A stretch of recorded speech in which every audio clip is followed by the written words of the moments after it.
High বন্ধুরা, আমি চলে এসেছি নতুন একটা ব্লগ নিয়ে তোমাদের মাঝে। দেখো আজকে কি দেখাবো জানো তো? আজকে দেখাবো একটা মাছ।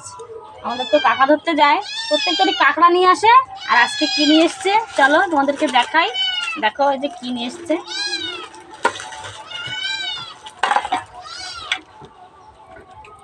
রেখা জুম করে দেখাও। দেখো তো বন্ধুরা, এটা কি নিয়ে এসছে, কি মাছ এটা?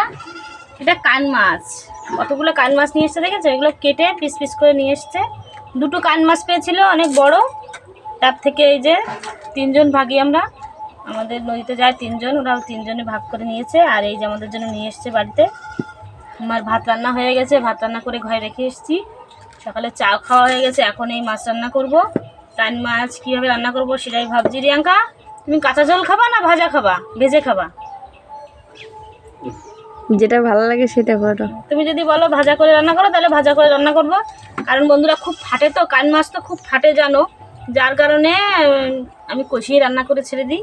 কষিয়ে তো ভালো খায়, এর মধ্যে নুমো সদ্য তো মাছ কষিয়ে ভালো খায়, তো ভাবছি ভাজা করেই করব। আর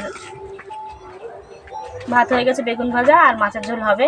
ঠিক আছে, টাটা বন্ধুরা, আজকে এই পর্যন্ত, পরে আবার দেখা হবে নতুন একটা ব্লগ নিয়ে।